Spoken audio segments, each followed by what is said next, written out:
नमस्कार प्रिय विद्यार्थियों, कैसे हैं आप सब लोग। एक बार फिर से मेरे YouTube चैनल मंजू ज्ञान धारा पर आपका हार्दिक अभिनंदन है। हिंदी साहित्य का हमारा इतिहास चल रहा है। हमने आदिकालीनी परिस्थितियों को जाना। आज हम जानेंगे सिद्ध साहित्य को, यानी सिद्धों की कुल संख्या कितनी है, प्रसिद्ध सिद्ध कौन है, सिद्धों की उत्पत्ति कहाँ से हुई। एक इजी वे में मैं आपको पढ़ाने का प्रयास करूंगी, बट उससे पहले मेरी आपसे एक छोटी सी रिक्वेस्ट है। प्लीज़ आप मेरी वीडियो को पूरा देखना, पसंद आए तो लाइक एंड शेयर कर देना। पहली बार आप मेरे चैनल पर विजिट कर रहे हो तो चैनल को सब्सक्राइब कर लेना, बेल आइकन को भी प्रेस कर देना ताकि आने वाली ऑल नोटिफिकेशन है वो आप तक पहुंच जाए। तो सबसे पहले तो आप देखो, जो आदिकाल का जो साहित्य है उसको 3 भागों में बांटा गया है। आपसे पूछ लिया जाए भी आदिकाल का जो साहित्य है उसको कितने भागों में बांटा गया है, 3 भागों में बांटा गया है। बांटने वाले कौन है, यानी आदिकालीन जो साहित्य है उसको 3 भागों में विभाजित करने वाले कौन है, आपसे पूछ लिया जाए तो आपको बताना है डॉक्टर गणपति चंद्र गुप्त जी हैं। कौन है? डॉक्टर गणपति चंद्र गुप्त जी हैं। कितने भागों में बांटा है?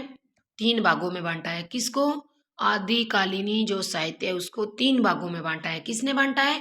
डॉक्टर गणपति चंद्र गुप्त जी ने बांटा है। वो 3 भाग कौन कौन से देखो आप।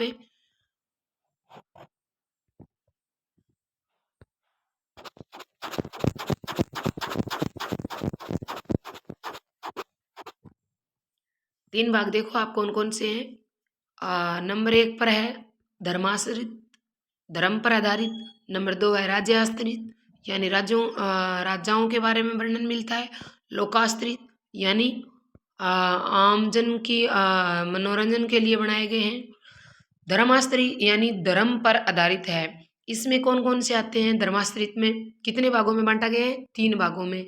धर्माश्रित, राज्य आश्रित और लोकाश्रित। ठीक है, तो धर्म के आधार पर बांटा गया है, यानी सिद्ध, नाथ और जैन। जैनों को आप रास भी बोल सकते हो। धर्माश्रित में कौन कौन आ सकते हैं? सिद्ध आते हैं, नाथ आते हैं और जैन आते हैं। ठीक है, और राज्य जो आश्रित है इसमें राजाओं की प्रशंसा मिलती है, इसमें सारे राष्ट्र हैं वो लिखे गए। ठीक है, और जो लोकाश्रित यानी आम जन के मनोरंजन के लिए जो किया गया वो है लोकाश्रित। इसमें क्या क्या आता है देखो आप। इसमें आता है गद्य और पद्य, यानी लौकिक साहित्य आता है। गद्य पद्य दोनों आते हैं। क्या आता है? लौकिक साहित्य आता है। आदिकालीन जो साहित्य है उसको 3 भागों में बांटा गया है डॉक्टर गणपति चंद्रगुप्त जी द्वारा। कौन कौन से भाग हैं? धर्माश्रित है, राज्य आश्रित है और लोकाश्रित है। ठीक है, धर्माश्रित में आपसे पूछ लिया जाए तो आपको बताना है सिद्ध है, नाथ है, जैन है। जैनों को आप रास भी बोल सकते हैं। और राज्य आश्रित में आपसे पूछ लिया जाए तो रस्व आएंगे। लोकाश्रित में पूछ लिया जाए तो गद्य पद्य यानी लौकिक साहित्य आएगा। अब हम जानेंगे सिद्ध साहित्य में सिद्धों की उत्पत्ति है वो कैसे हुई, सिद्ध कहाँ से आए। ठीक है, तो आप देखो सिद्ध साहित्य यानी बौद्ध धर्म की बौद्ध धर्म है वो कितने शाखाओं में बंटा हुआ था? 2 शाखाओं में। कौन कौन सी? एक हीनयान और एक महायान। कितनी शाखाओं में बटा हुआ था बौद्ध धर्म? 2 शाखाओं में बटा हुआ था। ऐसे भी क्वेश्चन आ सकता है कि बौद्ध धर्म है उसकी कितनी शाखाएं थी? 2 शाखाएं थी। कौन कौन सी थी? हीनयान या महायान। और फिर महायान जो शाखा थी कालांतर में आगे चलकर फिर 2 भागों में बांटी गई, सहजयान और वर्ज्ययान। महायान शाखा को फिर 2 भागों में बांटा गया। मुख्य रूप से 2 शाखा है, हीनयान और महायान। फिर महायान जो शाखा है उसको सहजयान और वर्ज्ययान में बांटा गया। और जो वर्ज्ययान वाले थे वो जादू टोना तंत्र मंत्र जप तप में क्या करते थे? विश्वास करते थे। और जादू टोना तंत्र मंत्र के आधार पर ही वो भोली भाली जनता पर क्या कर रहे थे? अपना प्रभाव जमा रहे थे। क्या कर रहे थे? अपना प्रभाव जमा रहे थे। जो वर्ज्ययान थे वो क्या चाहते थे? वर्ज्ययान शाखा का प्रचार प्रसार करने वाले सिद्ध कहलाए। जो वर्ज्ययान शाखा थी उसका जो प्रचार प्रसार किया ना वो क्या कहलाए? सिद्ध कहलाए। और ये तंत्र मंत्र जप तप के माध्यम से सिद्धि चाहते थे, इसलिए सिद्ध कहलाए। क्या चाहते थे? सिद्धि चाहते थे। किसके माध्यम से चाहते थे? तंत्र मंत्र जप तप के माध्यम से सिद्धि चाहते थे, इसलिए सिद्ध कहलाए। यानी वर्जियान शाखा के प्रचार प्रसार करने वाले क्या कहलाए? सिद्ध कहलाए। और सिद्ध जनता पर किस प्रकार से अपना प्रभाव दिखा रहे थे? जादू टोना तंत्र मंत्र जप तप के द्वारा आम जनता पर क्या कर रहे थे? अपना प्रभाव दिखा रहे थे। अब आपसे पूछ लिया जाए, यानी सिद्धों की उत्पत्ति है वो कहाँ से हुई है? मुख्य रूप से बौद्ध धर्म से सिद्धों की उत्पत्ति मानी जाती है। उसके बाद अगर मेन पूछा जाए तो महायान शाखा से, और उसके अंदर से आपसे पूछा जाए तो महायान की वर्जियान शाखा से सिद्धों की क्या हुई है? उत्पत्ति हुई है। ठीक है, सिद्ध कैसे थे? यानी वर्जियान शाखा का प्रचार प्रसार करने वाले क्या कहलाए? सिद्ध कहलाए। और सिद्ध क्या चाहते थे? सिद्धि चाहते थे। और किसके माध्यम से चाहते थे? ये तंत्र मंत्र जप तप के माध्यम से सिद्धि चाहते थे। ठीक है, नेक्स्ट देखो आप। अब हम बात कर लेते हैं सिद्धों की संख्या। आपसे पूछ लिया जाए, बहुत बार आया हुआ क्वेश्चन भी है, यानी सिद्धों की कुल संख्या मानी जाती है 84। कितनी मानी जाती है? 84 मानी जाती है, 84 मानी जाती है। और मानने वाले कौन है? किसके अनुसार? राहुल सांकृत्यान के अनुसार सिद्धों की संख्या कितनी मानी जाती है? ऐसे क्वेश्चन बन सकता है। यानी राहुल सांकृत्यान के अनुसार सिद्धों की संख्या कितनी मानी जाती है? तो 84 मानी जाती है। कुल सिद्ध कितने हैं? 84 है। 84 सिद्ध किसने माने? राहुल सांकृत्यान ने माने। इन 84 सिद्धों में से एक मुख्य बात ये भी है, इनमें से 3 महिला थी। आपको याद रखना है, कुल 84 संख्या है सिद्धों की। मानने वाले राहुल सांकृत्यान हैं, लेकिन 84 सिद्धों में महिला की संख्या आपसे पूछ ली जाए, भी महिला कितनी है? महिला सिद्ध कितनी है? महिला संत कितनी है? तो 3 महिला है इसमें। कितनी महिला है? 3 महिला है। टोटल 84 सिद्ध, उसमें से 3 महिला है। इस 3 महिला के नाम आप कैसे याद रखोगे? एक ट्रिक के माध्यम से आप याद रख सकते हो। एक नाम याद रख लेना, तीनों महिलाओं के नाम आपको याद हो जाएंगे। जो सिद्ध संत महिलाएं ना, वो कमल याद रख लेना आप, कमल। कैसे? कनक कनकलता हो जाएगा। कैसे? कनकलता हो जाएगा। मैं से मणिभद्रपा हो जाएगा, और लय से लक्ष्मी खरा हो जाएगा।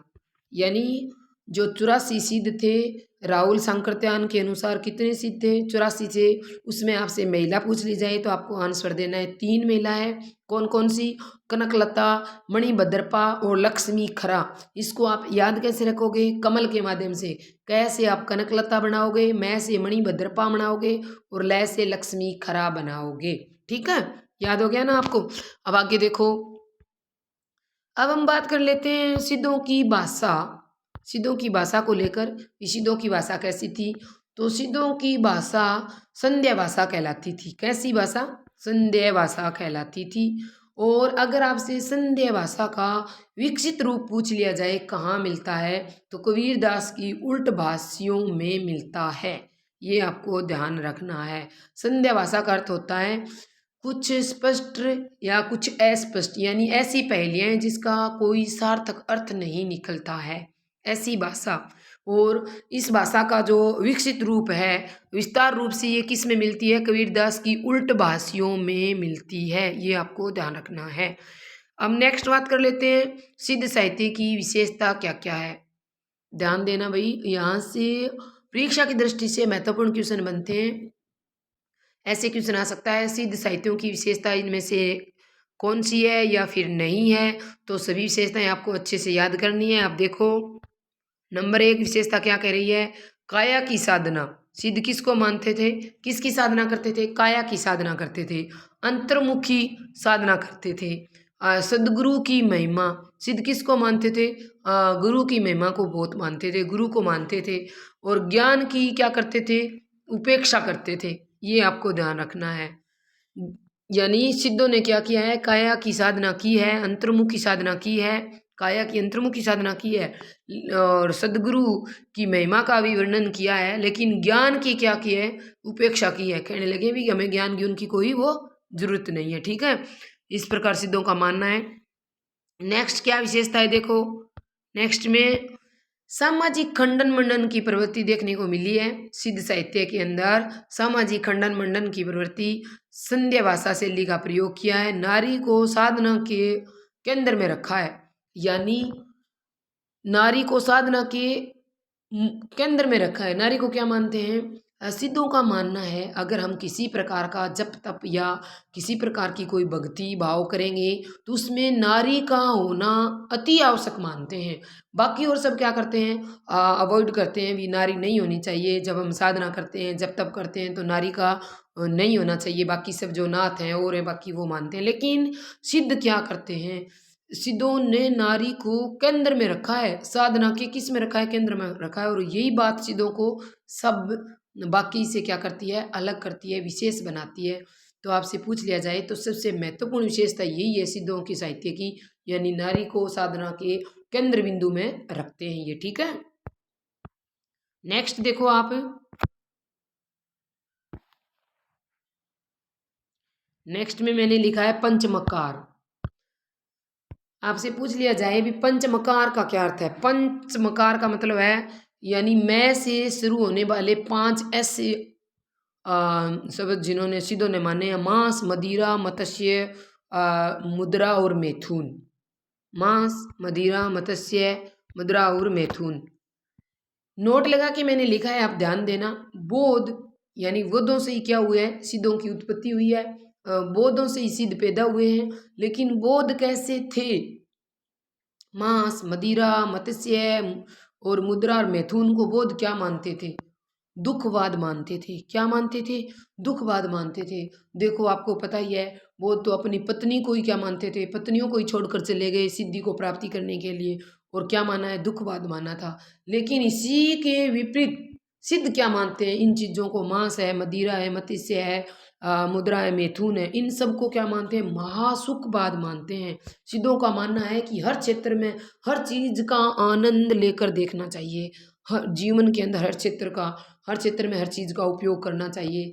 हर चीज को करके देखना चाहिए। सिद्धों का तो मानना ये है। सिद्ध तो इस चीजों को क्या मानते हैं? महासुखवाद मानते हैं। लेकिन इन्हीं चीजों को बोध क्या मानते हैं? इन्हीं चीजों को दुखवाद मानते हैं। ठीक है, ये बात आपको ध्यान रखनी है। और पंचमकार में आपसे पूछ लिया जाए कि कौन शामिल है कौन नहीं है, तो ये पांचों नाम आपको अच्छे से याद रखने हैं। नेक्स्ट देखो आप। अब हम प्रसिद्ध सिद्ध को जानेंगे। कौन सा प्रसिद्ध सिद्ध है? यानी पहला 1 नंबर सिद्ध है सरहप्पा। क्या है? सरहप्पा। ये पा सिद्ध है ना, पा अपने नाम के आगे पीछे क्यों लगाते हैं? जिस प्रकार हम किसी उनको जब पुकारते हैं आदर सूचक शब्द के रूप में जब जी का प्रयोग करते हैं हम, इसी प्रकार सिद्धों में एक ऐसी परंपरा थी। सिद्ध क्या करते थे? अपने नाम के पीछे पा लगाते थे। ठीक है, आदर सूचक के रूप में क्या करते थे? पा का प्रयोग करते थे।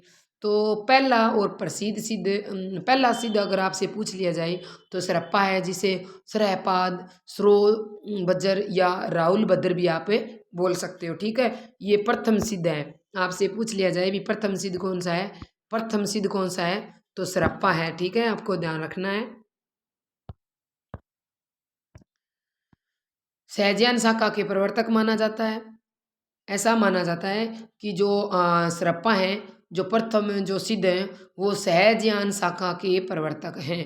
आपसे पूछ लिया जाए भी सहजयान शाखा के प्रवर्तक कौन है, तो प्रथम जो सिद्ध हुए हैं सरप्पा, उसको माना जाता है। हिंदी के प्रथम कवि हैं। सरप्पा को हिंदी का प्रथम कवि किसने माना है? राहुल सांकरत्यान के अनुसार सरप्पा हिंदी के प्रथम कवि हैं। किसके अनुसार? राहुल सांकृत्यान के अनुसार सरप्पा हिंदी के प्रथम कवि माने जाते हैं। परीक्षा की दृष्टि से महत्वपूर्ण है, ध्यान रखना है आपको। नेक्स्ट देखो आप। दोहा चौपाई शैली के प्रथम प्रयोगकर्ता माने जाते हैं। सिद्ध क्या माने जाते हैं? दोहा चौपाई शैली के प्रथम प्रयोगकर्ता माने जाते हैं। और दोहा चौपाई शैली के का अगर विकसित रूप से आपसे पूछ लिया जाए तो रामचरितमानस में मिलता है। यानी विस्तारित रूप दोहा चौपाई शैली का रामचरितमानस में मिलता है, आपको ध्यान रखना है। नेक्स्ट देखो आप।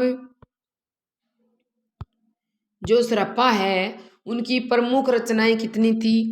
कुल रचनाएं आपसे पूछ ली जाए सरप्पा की, जो प्रथम सिद्ध है, तो उसकी 32 रचना थी। कितनी रचना थी? 32 यानी 32 रचनाएं थी। और प्रसिद्ध मुख्य रूप से जो रचना है, जो परीक्षा की दृष्टि से महत्वपूर्ण है, वो है देखो कायाकोश, दोहा कोश, चरायु गीत और सरपापाद गीतिका। ठीक है, ये आपको ध्यान रखना है। मुख्य रचनाएं ये है। नेक्स्ट देखो आप, सेकंड नंबर पर कौन आता है? सबरपा, यानी सबरोभील सबरपा। अब आपसे पूछ लिया जाए भी सबरपा किसके शिष्य हैं, तो सरप्पा के शिष्य हैं। किसके शिष्य हैं? सरहप्पा के। सबरपा किसके शिष्य हैं? सरहप्पा के शिष्य हैं। और सबरपा की रचना क्या है? चिरायु पद है। ठीक है, अब मैंने नोट लगा के लिखा है। परीक्षा की दृष्टि से महत्वपूर्ण क्वेश्चन यहाँ से बनता है। आपसे पूछ लिया जाए चिरायु गीत, चिरायु गीत किसकी रचना है? तो सरप्पा की है। और सरप्पा क्या है? गुरु है। चिरायु गीत किसकी रचना है? गुरु की रचना है। और किसके गुरु है? सबरपा के गुरु है। किसके? सबरपा के। तो ये दोनों जो बुक लिखी है ना, पुस्तक लिखने वाले, एक तो है गुरु, दूसरा है शिष्य है। आपको कन्फ्यूज नहीं होना है, नाम को अच्छे से देखना है। गीत किसने गाए? गुरु ने गाए। गुरु कौन है? सरप्पा है। और इस जो गीत गाए उसकी वजह से पद यानी पद का मतलब आप पग या चरण मानो। चरणों में कौन गया? सबरपा, यानी शिष्य गया। सह से शिष्य, सह से सबरपा। चिरायु पद नाम आए तो शिष्य की है, और चिरायु गीत नाम आए तो सबरपा गुरु की है। ठीक है, ये गुरु और शिष्य है, आपको ध्यान रखना है। सरप्पा गुरु है और सबरपा शिष्य हैं। सरप्पा के द्वारा चिरायु गीत लिखी गई है और सबरपा के द्वारा चिरायु पद लिखी गई है। ठीक है, नेक्स्ट 3 नंबर सिद्ध कौन से? देखो,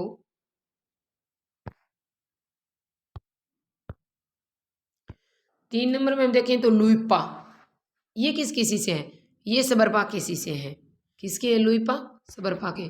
और सबसे प्रसिद्ध सिद्ध हैं, यानी मैंने आपको सिद्धों की 84 संख्या बताई है, उसमें अगर आपसे सबसे प्रसिद्ध सिद्ध पूछ लिया जाए, सबसे प्रसिद्धि प्राप्त करने वाले सिद्ध, तो आपको लुइपा नाम बताना है। और किसके अनुसार बताना है, यानी किसके अकॉर्डिंग बताना है? डॉक्टर नगेंद्र के अकॉर्डिंग। ठीक है, डॉक्टर नगेंद्र जी का मानना है कि जो 84 सिद्ध हुए हैं उनमें सबसे प्रसिद्ध सिद्ध लुइपा है। ठीक है, उड़ीसा के तत्कालीन राजा व मंत्री भी इनके प्रभाव को देखकर उनके शिष्य बन गए। अब ये लाइन देकर पूछा जा सकता है कि उड़ीसा के तत्कालीन राजा और मंत्री भी इनके, या इनके किसके लिए आया है?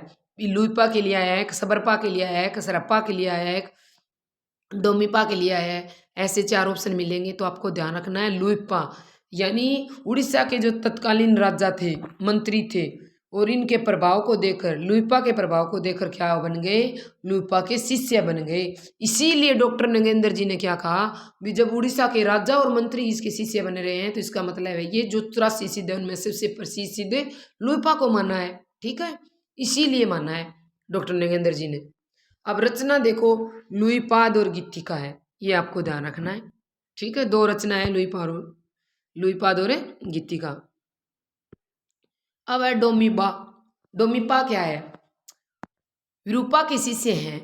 ज़्यादा कोई विशेष इनका इतिहास नहीं है, ज़्यादा इतनी इंपॉर्टेंट नहीं है, लेकिन डोमिपा विरूपा के शिष्य हैं। रचना में पूछे तो डोमिका, गित्तिका और योगा, योगा चिरायु, आपको ध्यान रखना है। ठीक है, नेक्स्ट देखो आप, नेक्स्ट में है 5 नंबर पर कणहप्पा, जो आगे नाथों में भी चले जाएंगे, बाद में जब नाथ हम जानेंगे उसके बारे में जानेंगे तब भी। कणहप्पा है वो किसके शिष्य हैं? आपको ध्यान रखना है, किसके? जलंधरपा के शिष्य हैं। कणहप्पा जलंधरपा के शिष्य हैं। सिद्ध कवियों में रहस्य और भावना पर परक गीत लिखने वाले एकमात्र सिद्ध। अब आपसे पूछ लिया जाए भी सिद्ध कवियों में रहस्य भावना परक गीत लिखने वाले एकमात्र सिद्ध कौन से हैं? तो कणहप्पा है। ठीक है, आपको ध्यान रखना है। कुकुरियप्पा किसके शिष्य हैं? चरपटिया के शिष्य माने जाते हैं।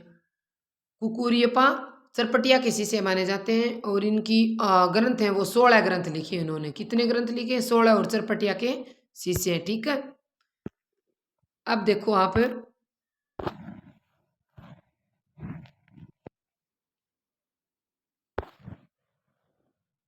यानी सिद्ध साहित्य से संबंधित महत्वपूर्ण तथ्य। आपसे पूछ लिया जाए भी सिद्धों की उत्पत्ति किससे मानी गई है? तो बौद्ध धर्म की वज्रयान शाखा से सिद्धों का जन्म माना जाता है। परीक्षा की दृष्टि से महत्वपूर्ण है। सिद्ध कहाँ से आए हैं? बौद्ध धर्म की जो वज्रयान जो शाखा है उससे सिद्धों का क्या हुआ है? जन्म हुआ है। नेक्स्ट देखो, सिद्धों के शिक्षा के दो प्रमुख केंद्र हैं, कौन कौन से हैं? आपसे पूछ लिया जाए भी सिद्धों के आदिकाल के टाइम दो प्रमुख केंद्र कौन कौन से थे? तो बिहार का नालंदा, बगलपुर का विक्रमशिला थे। बिहार का क्या था? नालंदा था, और बगलपुर का विक्रमशिला। दो ये प्रमुख स्थान थे किसके? सिद्धों के। शिक्षा के क्षेत्र में आपसे पूछ लिया जाए तो दो मुख्य रूप से ये स्थान है। नेक्स्ट देखो आप, जो बिहार का नालंदा और बगलपुर का जो विक्रमशिला था उसको किसने नष्ट किया? ये आपसे पूछ लिया जाए तो आपको बताना है बख्तियार खिलजी द्वारा इसको क्या कर दिया गया था? नष्ट कर दिया गया था। उसके बाद सिद्ध कहाँ चले गए? ऐसे भी क्वेश्चन आ सकता है, जब बिहार का नालंदा और बगलपुर का जो विक्रमशिला था उसको बख्तियार खिलजी द्वारा नष्ट कर दिया गया, उसके बाद सिद्ध कहाँ चले गए? तो आपको ध्यान रखना है तिब्बत और चीनी क्षेत्र में चले गए थे। ठीक है, अब नेक्स्ट क्वेश्चन देखो आप, मुनिदत्त सूरी ने सिद्धों की भाषा को क्या कहा है? संध्या या सांध्य भाषा कहा है। सिद्धों की जो भाषा थी उसको संध्या या सांध्य भाषा किसने कहा? मुनिदत्त सूरी ने कहा। ये बात आपको याद रखना है। संध्या या सांध्य भाषा का अर्थ क्या होता है? कुछ स्पष्ट या कुछ अस्पष्ट, यानी कुछ ऐसी पहेलियां जिसका कोई सार्थक आंसर या सार्थक अर्थ नहीं था। आपको ध्यान रखना है। आज बस यहीं तक, मिलते हैं नेक्स्ट वीडियो में। तब तक के लिए आप सभी को मेरा प्यार भरा नमस्कार। जय हिंद, जय भारत।